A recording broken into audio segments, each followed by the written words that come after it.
Hey everybody, welcome to JMC Jams. Don't ask me what episode number this is because we're all muddled up. We're recording shows and they're coming out in the wrong order. I don't know why, but I think it's kind of things are happening organically. I think that is the reason I'm going to give. Anyway, it doesn't matter which order we're in because today we've got two of our students from the advertising program. We've got Simon and we have Vincent. And these guys are doing something outside of the major. So they've got together with, I think there's other folks as well. I mean, you can like fill me in a minute. Yeah.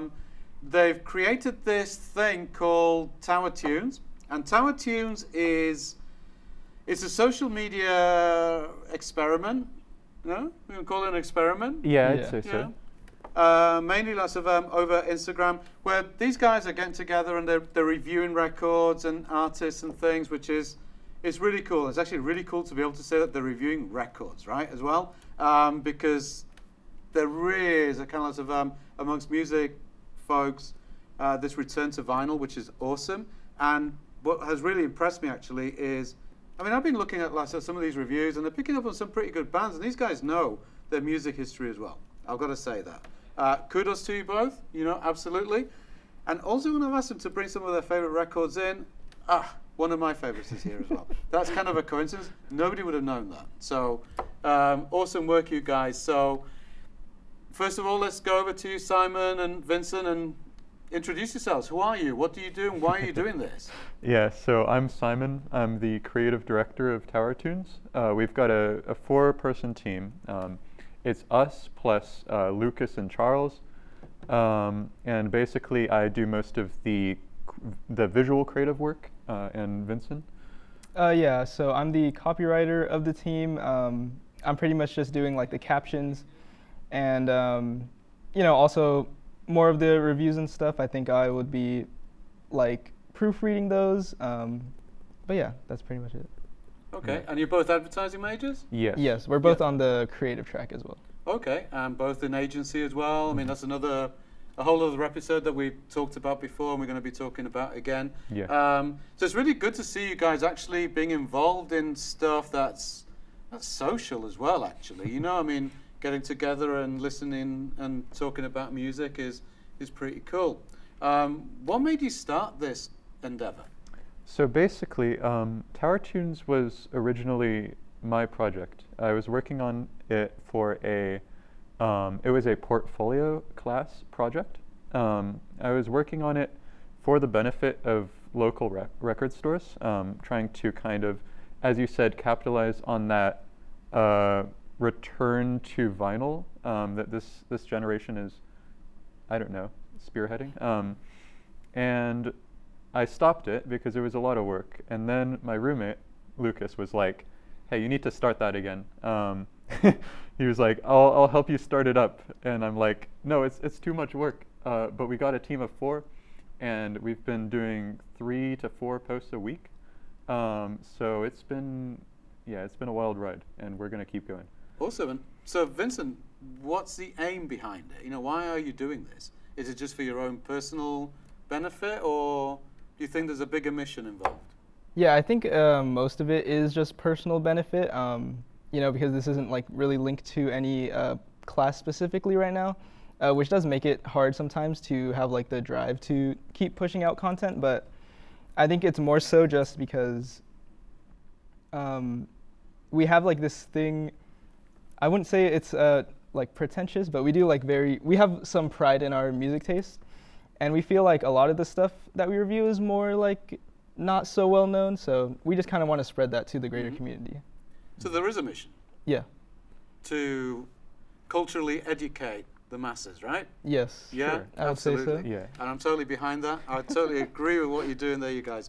Actually, it's really good. And to me, it speaks more than just about, hey, you guys like music and you want to talk about it, right? It's more to do with who we are, like, so within the world of advertising, which is we're people who like to listen to new things, to different ideas, and I've always said this, haven't I? You've got to become cultural sponges. Yeah. This is something I always say in my classes, and it's so true. And it's nice to see this variety of music that you're bringing in here. I mean, do you guys want to walk me through these?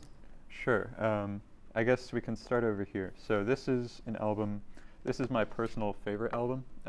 It's called 7 by Beach House. It's a dream pop record. It is, I think, 10 or so songs long. It is absolutely incredible. Every song works so well. And I don't think either of you know this record very well, but this is a personal favorite. Do you want to discuss this one in the middle? Yeah, so this is Imaginal Disc by Magdalena Bay. It's actually both of ours, or both of our favorite albums of all time. Not our most favorite, but one of them. And yeah, this came out last year. It was, I believe, was it your album of the year last year? Yeah. I'd Yeah, say so it was both of our albums of the year last year.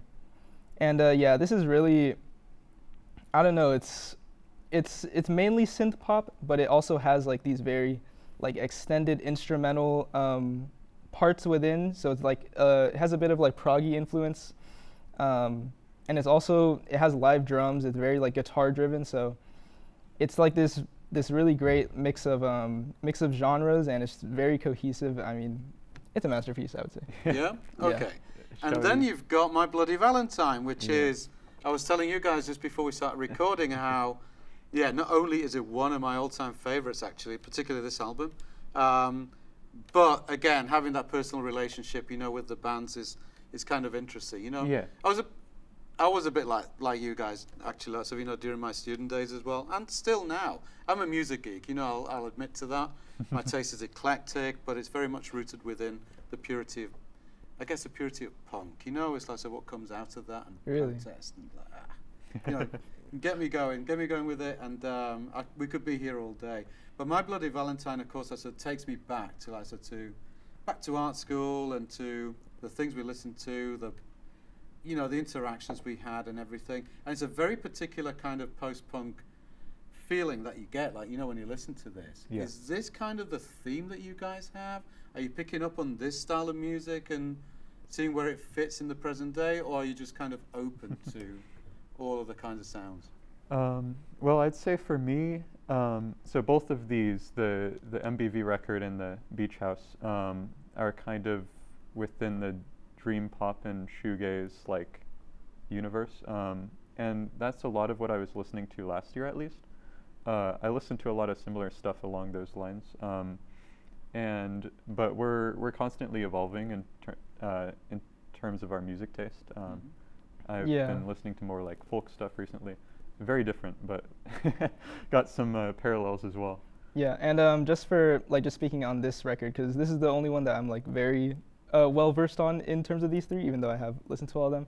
Like this is very outside of like most of the stuff I listen to, because I think the main like genre I listen to is like punk music, and just like what you said before about it like fitting into the culture.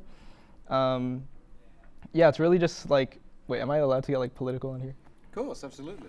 Okay, yeah, so yeah, just with like the current administration and stuff, I have very like strong feelings about that, and I feel like when I listen to punk, I'm able to kind of use it as a device to like vent out those feelings. Yeah. So.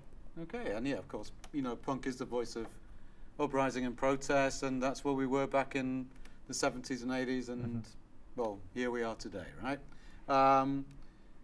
So I'm going to drive you guys towards Mazzy Star as well, if you're kind of into this sort of thing.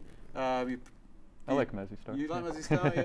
Again, they had their moment. They're actually having a bit of a revival right now as well. So anyway, yeah, I was looking at your Instagram actually, and I think you had a post where you were talking about the Clash, and I thought, this is really cool that you guys are kind of, you know, finding the music from before and now, and you're making these connections. And have you grown your following to this point, or? Well, we're trying. Yeah. Back in the days when I was doing it solo, it was like we had maybe 50 followers, and we're slowly growing.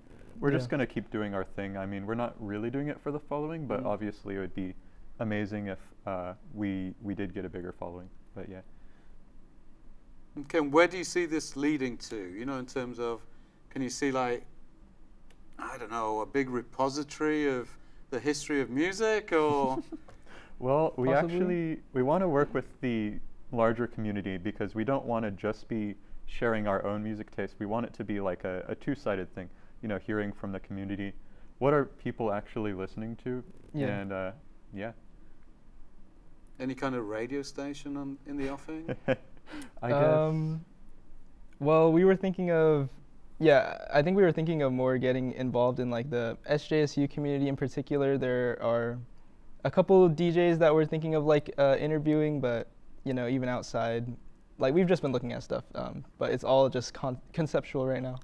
Yeah, I mean, you can, I don't know, compile lots of mixtapes as well periodically, and Oh yeah, well we've been doing we did one playlist that we kind of made for the community, and we're gonna probably keep doing some of that. We might actually do like community suggestions and stuff like that, but yeah, it's more just trying to get more involved with like our audience, and yeah. Right. I see a big future for this. I'll be honest with you, I'm really excited about it. Also because it kind of shows the kind of things that, you know, that our students do and get up to just because they love something, right? And honestly, I can see this influencing the work that you do moving forwards as well. Keep your minds open in this way. It's a beautiful thing to do, you know? Yeah. Visually, I'm excited about your Instagram as well. I think it's got a nice vibe to it. And can you just remind us of like what the Instagram handle is so you can get more followers, hopefully? I don't know. Yeah, so we used to be called SJSU Tower Tunes. Now we are just Tower Tunes. Just Tower Tunes, nothing else. It's a nice Instagram handle, and you should definitely follow us. We'll have a lot of exciting stuff coming up. We're going to, I think, shift our focus over towards Instagram Reels a little bit. And yeah, anything you want to add? No, I think that's all. I mean, follow if you want a better music taste, I suppose. Yeah. Maybe even bands, local bands, student bands could get in touch with you. Yeah. Oh, yeah, definitely. I mean, why not, you know? Yeah, we want to search around for some local and student bands to interview and talk to. Absolutely. Yeah. This is great. Honestly, I could be talking all day. We've not spoken about the album and the music and things, because that's what you do in your Instagram anyway, right? So I would say, you know, follow these guys, because this is good. This is a good thing. So thank you, Simon. Thank you, Vincent. Look forward to seeing how this whole thing evolves and grows, and maybe even, like, so once you leave here, you know, once you graduate and you become advertising creative somewhere in the world, you'll still keep on doing your tower tunes. Yeah, At hopefully. least I hope you still have an interest in music. Don't ever let that die. Okay. I don't think we will. Thanks so much for having us. You know, thank you. Thank you for being here. And thank you, everybody, for listening. Please follow these guys, Tower Tunes, on Instagram. It's a really cool thing.